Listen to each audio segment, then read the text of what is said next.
As history repeats itself, the man remembers the patterns. He knows that he needs the missing part for the telescope.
There are places where our world is worn thin, and another reality brushes against ours. One such site is Cauldron Lake near Bright Falls, Washington. But there are others. That other reality is dark, vast, and malleable, always in flux. In its depths dwell vast forces and alien energies. They're dangerous.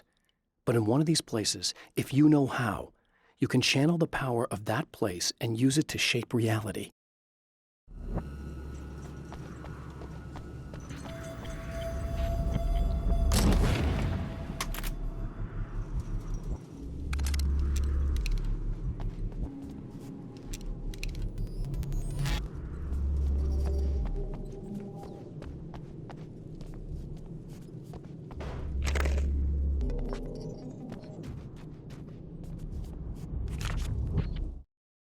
I've seen the enemy, and it's me. I've faced dark horrors before, things that live in the unimaginable pressures of the world beyond our own. Sometimes they masquerade as humans. That's what ultimately lurks inside Mr. He's every mean-spirited tabloid story about me, an evil caricature, a creature formed in that vague territory of misconceptions, half-truths, and the dark imagination of people who heard a story about me. An urban legend made flesh, a serial killer, my dark half, brought to life by the power of Cauldron Lake.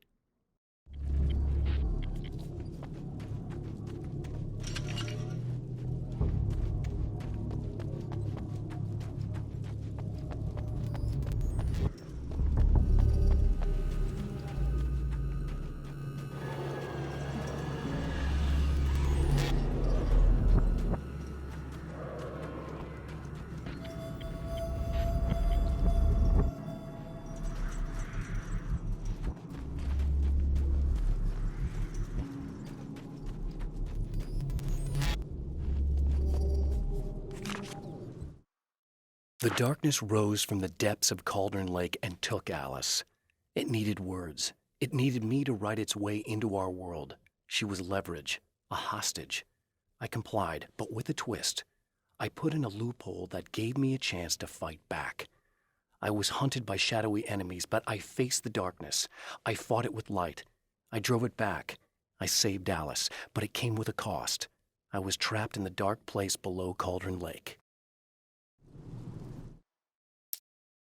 The atmosphere in the projection booth at the drive-in was charged, almost unreal. Despite that, the air felt cool and refreshing this late at night. It'd been a hot day. The summer was nearing its end, but it wasn't over yet.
It's you! How dare you!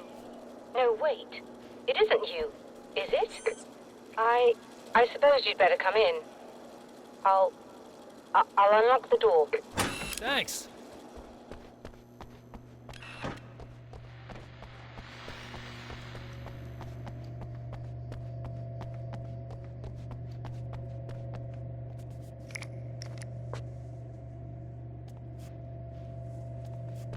You'll have to forgive me, but this feels very strange.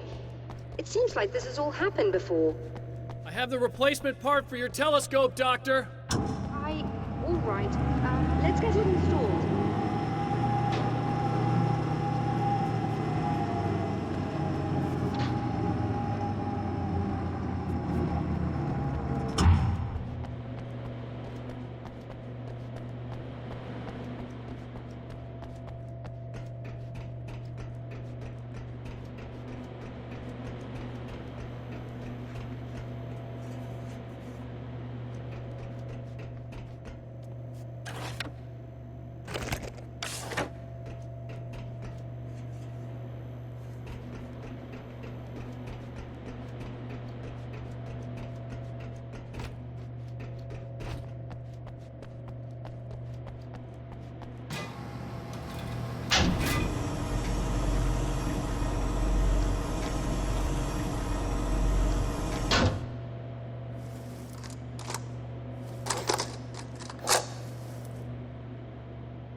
I think we can give this a go, although I have this strange feeling that something will Don't go start wrong. it up yet.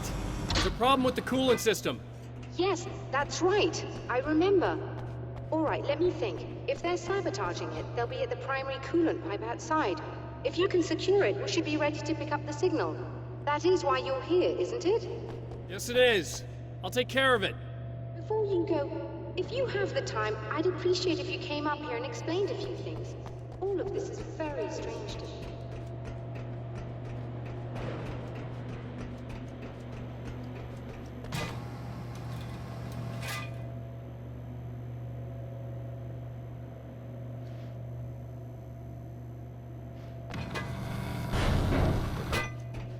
Hello.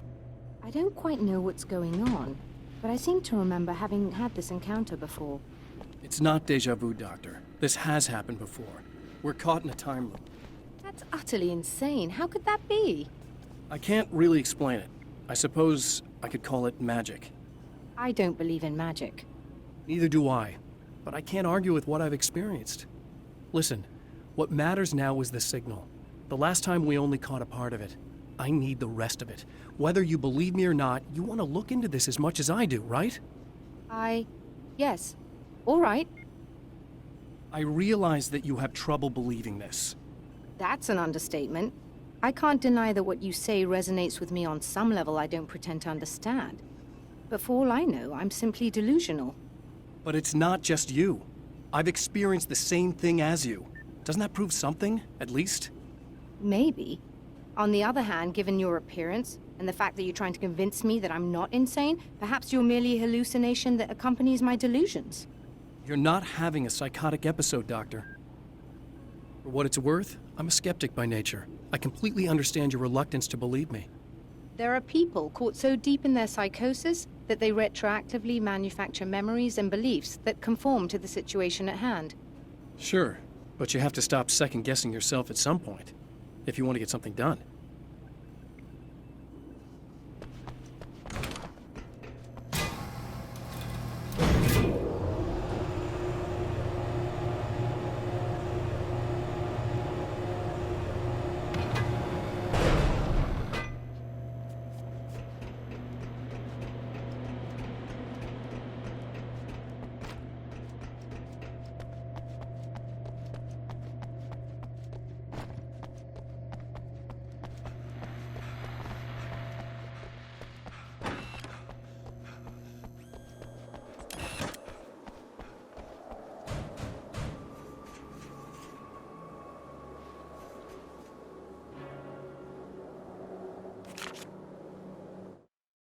Stories come naturally to us. We can't help it. There are many different worlds, many competing realities within our heads, fueled by books, television, even barely remembered childhood tales. There's an endless supply of fictional concepts more familiar to us than anything or anyone real. We have a far greater connection to the fictional characters we know and love than the random people we pass on the street. Our destinies and inspirations are shaped by lies, myths, and fables.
The light, am I correct? You should be able to turn on the lights and secure the area that way.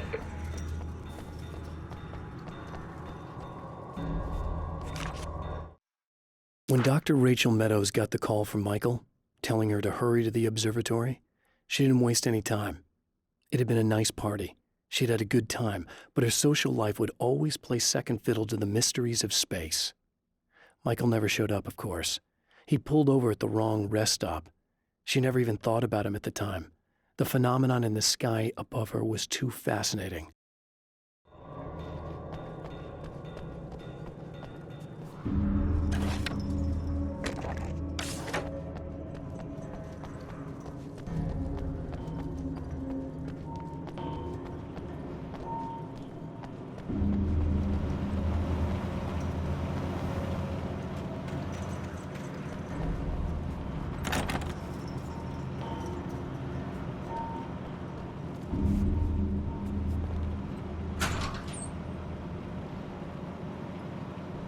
Doctor, can you hear me? I think we're good to go. All right. I'll start looking for the signal. Please, head back.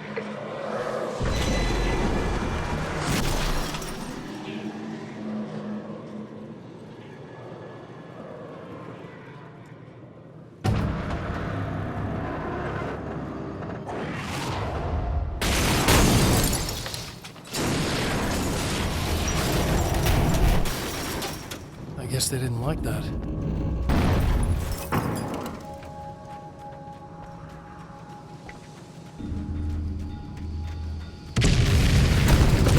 Damn mountain's trying to kill me.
find the signal? Yes, I don't think it's quite the same thing we had, the last time. Still, we're definitely picking it up. Are we getting the complete signal now? I'm afraid not. Take a look at it yourself. I'm printing out a hard copy now. I'd like to ask you a question or two before that, though, if you don't mind. What's on your mind, Doctor? Most people would find these events extremely disturbing, provided that they survive these creatures, that is. You seem to be quite adept at dealing with the situation. Why is that? Yes, I was involved in... It's a complex story. I was in this small town, and a horrible thing from another dimension kidnapped my wife and manipulated me into writing this horror story that came true. I learned to fight it with light, and I managed to contain it and free my wife. But I was trapped in its world. Are you serious? Absolutely. So, I'm used to reality working in strange or even impossible ways. And I fought these things, not exactly like this, but close enough for a good while now. Of course, I have certain advantages. Was there anything else? What did you mean when you said you have advantages? At the risk of sounding like a lunatic, reality is much more fluid than people think. It can be influenced. I didn't take you for a mystic. I'm not. I'm a writer. And under certain conditions, I can, for lack of a better word, rewrite reality. Change things. That's absurd. But it works. Assuming I believe this, why don't you simply, I don't know, write yourself some superpowers? It's not quite that simple. You need to follow certain laws of drama, I suppose. You need to think about consistency and symbolism. Often what you write isn't anywhere near as important as what you imply. There are things out there that will take advantage of your mistakes.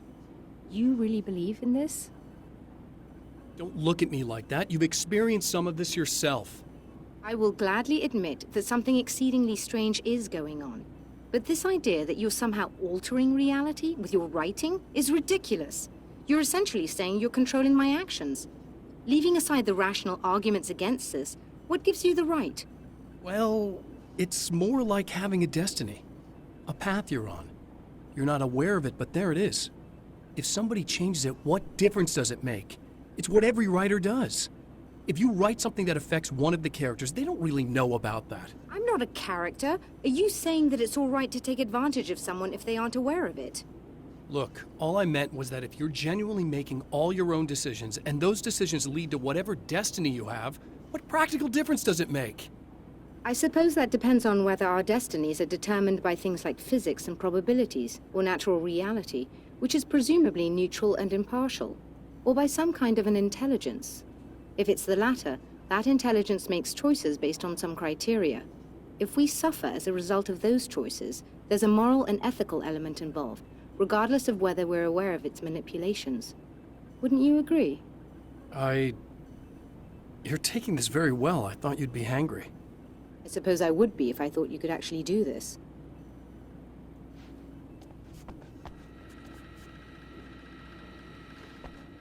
Another printout. Another signal fragment. The message is still not complete, but it's another piece of the weapon he has built against his adversary. Mere words on a piece of paper, but in the right hands, they will hold back the darkness